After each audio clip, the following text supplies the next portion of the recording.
How's it going, everyone? It's Javi from Mother Sponge 5000. As today we're going to be looking at the U.S. winter season forecast for the 2019-2020 season.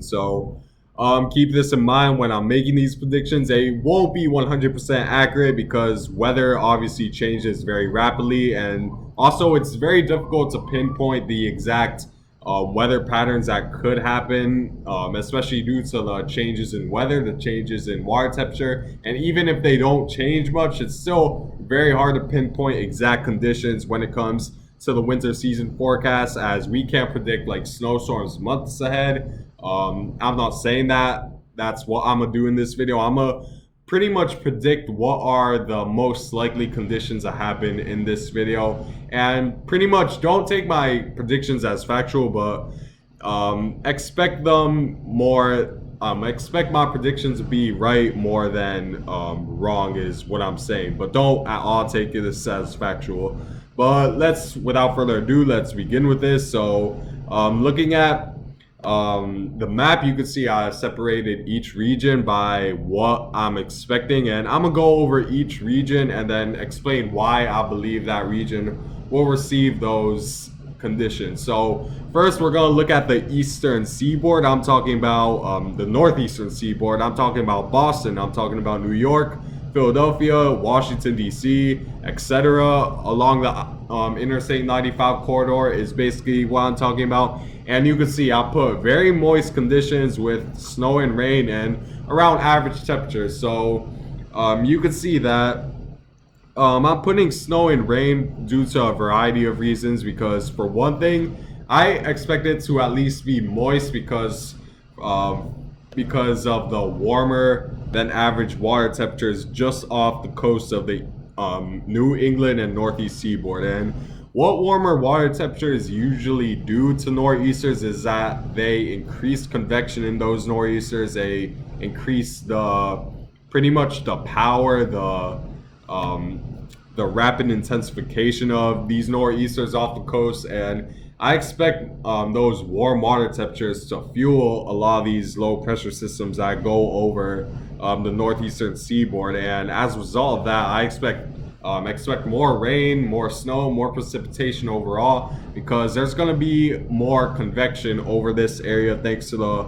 warmer than average water temperatures. And I don't expect it to change very fast, and I expect this area of warmer than average water temperatures to continue to stay throughout the winter. And if it does stay like that, I expect more convection in that area, and as a result, more precipitation in that area. And another reason why I think it will be moist is because looking at the La Nina, you see that the polar jet stream is dipped well farther south than, let's say, an El Nino would be, because during an El Nino, the polar jet stream will be well up to the north, and as a result of that, we've seen most of the Alberta Clippers and other extratropical cyclones to stay well up to the north of the northeastern coast. And I expect that polar jet stream to dip far south enough during the La Nina to bring a lot of those low pressure systems closer to the northeast coast, and I expect them to go over the Atlantic Ocean and strengthen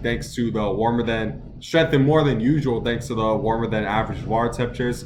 And the jet stream will dip far south enough to where the cold air will intrude a lot of these low pressure systems, which will create more instability and convection in the northeast area, which is another reason why I believe the northeast will experience wetter than average conditions along the eastern seaboard. But you also may be asking, why do I expect average temperatures? Why do I expect a mix of rain and snow while the area next to it, like I'm gonna show you right now on this map, like the Great Lakes, Ohio River Valley, even the interior northeast like upstate New York and western Pennsylvania, why do I expect those to be more snowy, and I put rain and snow along the coast? And the reason why is also due to the warmer than average water temperatures just off the coast of the northeast. And what that does is that it increases the warm core in a lot of these nor'easters, and When you have warmer than average water temperatures, usually during the winter along the East Coast, usually it rises the temperature within the areas next to the coast, like New York City, Boston, Washington D.C. are all near large bodies of water, and since the water temperatures are well above average, I expect the water temperatures to rise the air temperature just enough to where New York City, Boston, Washington D.C. will miss out on some of the bigger snowstorms at the interior Northeast, like upstate New York and Pennsylvania, to get in on. So while I do expect more precipitation, I also do expect that it won't always be in snow because the warmer than average water temperatures, and also during La Ninas, it's typical for the jet stream to go turn up north by the time it reaches the Northeast, and as a result, a lot of that warm air could filter in along the coast. So, yeah, that's why I expect like a mixture of rain and snow, but I do expect just enough cold air during some periods where the coastal Northeast regions will experience some like major snowstorms also. So don't take this as it's gonna be mostly a rainy season. I expect a mixture of like heavy snowstorms and maybe just rain events along the coast of the Northeast. Next we're gonna look at the interior Northeast and also the Great Lakes region, and I expect it to be colder than average while also being very snowy. And one of the main reasons why I predict this is looking at the La Nina pattern. You can see that the Ohio River Valley is known to be more moist than average during the La Nina, right around Ohio, Indiana, Illinois. And not only that, but if you look at the sea surface temperature anomaly again, look at the Great Lakes, well above average for this time of the year. And what that means is that should enhance lake effect snow, because what creates lake effect snow is cold wind going over warmer water. And since that water is well above average, and I'll expect that to change very fast over the winter, I expect a lot of this cold wind, a lot of these cold blasts kind of go over the Great Lakes region just enough to where it'll go over the warmer than average water temperatures over the Great Lakes and bring potentially a major lake effect snow event for these places around the Great Lakes, which is one of the reasons why I expect the Great Lakes region, the interior Northeast, and the Ohio River Valley to get possibly hit the hardest by this year's out of the entire U.S. when it comes to the winter time, because the lake effect snow will be there thanks to the warmer than average water temperatures, and also the La Nina is going to come into play as the water temperatures around the equator continue to cool down, as I'll give you evidence right now, as I will show you that the water temperatures have been going down, as you can see. Looking at the Nino 3.4, you can see that the water temperatures mainly stayed at an El Nino stage, but look at it, the past 3-4 months has completely cooled down and is expected to cool down by the time it's November, to possibly even as early as this month, to a La Nina phase, which will mean that La Nina will definitely play a role in the wetter than average weather conditions in by the Great Lakes and the Ohio River Valley. So, but why do I expect it to be colder than average? I'm trying to get the slide. All right, so why do I expect it to be colder than average? Also, it's also due to the La Nina partially, because you can see the polar jet stream dips a bit far south enough to where like the Great Lakes, Ohio River Valley, and the interior Northeast will experience some cold blasts of air, some like strong cold fronts that will bring very cold air in these regions at times. And I expect that jet stream dip to potentially be more defined, as I'll show you right here, due to the negative Arctic oscillation that may happen during this year. So What a negative Arctic oscillation pretty much means is that it's more likely that Arctic air flows more to the south due to the weaker westerly winds over the Atlantic, due to a weaker high pressure and a weaker polar low over Greenland. And as a result, that air doesn't really move from west to east. It moves from north to south. So if that negative Arctic oscillation kicks in during the winter, we will see those cold drafts of air come down right around the Great Lakes region and bring just enough cold air to where we could experience some snowstorms other than Great Lakes and other than the lake effect snow. And I'm not even including the lake effect snow in this. So I do expect the Great Lakes, Ohio River Valley to get hit hard by this. But looking at the Arctic oscillation, you could see that for the past several months, it's been mainly staying at a neutral stage, but been leading more towards negative. And looking at the forecast, you can see that the forecast models expect it to go down. It's unfortunate we can't forecast the oscillation like months from now, but based off of what I've been seeing over the past several months, we've been mostly seeing a neutral to negative stage, which will mean that we could experience more cold blasts than usual around the Great Lakes region, and it will be and with the La Nina in effect, bringing more moist air, bringing that possibly a dip, a more defined dip than an El Nino. I expect it to be a colder than average winter right around that region. But moving on to the next region, we're looking at the upper Midwest to the eastern portions of the Rocky Mountains. Like as of right now, we're seeing evidence of this. I'm expecting a colder and snowy winter, and what I mean by colder is that I expect even though I expect the Great Lakes interior Northeast region to experience cold air, I expect the upper Midwest to feel it even harder, even more defined, even more. And I think the cold air is going to be even more tough in this region because usually during the La Nina phase, we see more cold air in this region than what we would see in and around the Great Lakes region, and that's one of the reasons why I expect it to be colder than average. And I also expect it to be snowy. I didn't put very snowy like I did in this region because what was that? Okay, because the North Dakota, South Dakota, the upper Midwest won't experience the lake effect snow like I think the Great Lakes region would, which I think will make the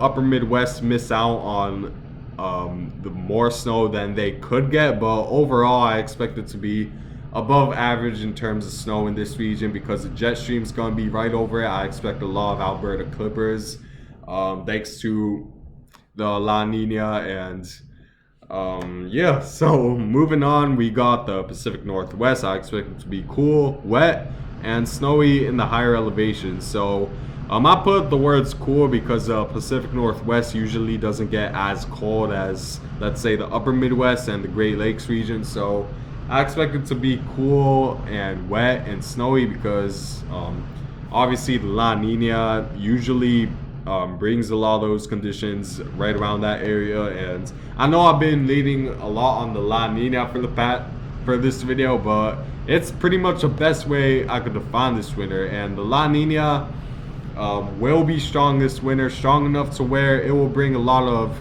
low pressures over the Pacific Northwest, and that will be enough to make it a more moist than average